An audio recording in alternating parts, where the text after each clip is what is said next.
Becoming a doctor, let's face it, it's a hard slog. You got 7 years at uni, a few years in hospitals dealing with all sorts of gross things, and then more study afterwards if you want to specialise. So why on earth become a doctor? Because it's about solving problems, making a difference, and knowing that the difference might be saving someone's life. We've all seen those doctor shows like Grey's Anatomy and Scrubs, but what is it really like to be a doctor? Today I'm catching up with Dr. Tan, a local general practitioner, to find out what the reality of being a doctor is really like. Jesse? Dr. Tan, Hi. I've got a couple of questions about being a doctor. Yeah, sure. Let's come through. So how can I help you, Tom? Well, first off, you're a GP, but what's the difference between a GP and a specialist? As a GP, you really have to know a bit about everything, and as a specialist, you know a lot about just one particular problem. So a specialist could just be like a hand doctor or a head doctor. That's right. Yeah.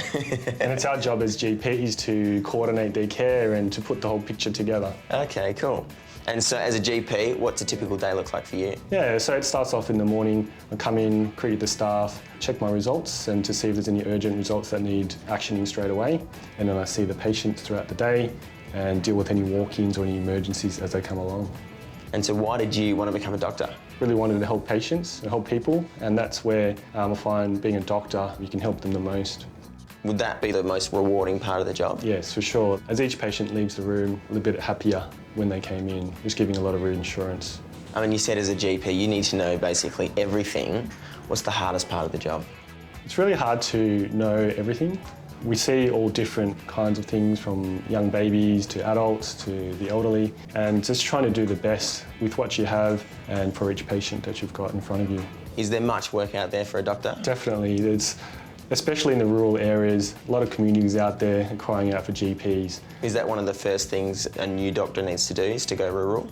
You don't have to, but it's often encouraged. It's a really good and varied experience out there. What characteristics does someone need to be a doctor? You need to be caring, show compassion, be a really good people's person, and work hard at what you're doing.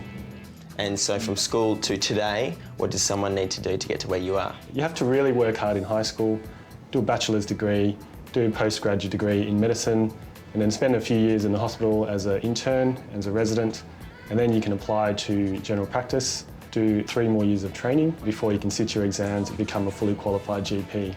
And even after that, it's still hard to know everything. So it's about 11 years or 12 years since high school. And if you could end up where you are, but do one thing differently, what would that be? I do more volunteering in the community, such as working in nursing homes, so you can see the patient side of things a bit more. Cool. Well, thanks so much for talking to us today, Dr. Tan. I've got a bit of a click in my elbow. What do you think that is? Oh, could be a bit of arthritis or a bit of tennis elbow. Oh, well, how about just a lollipop then? Sure. So if you like helping people and you're not afraid of a bit of hard work, maybe think about a career in medicine. For more info, head to studentedge.com.au.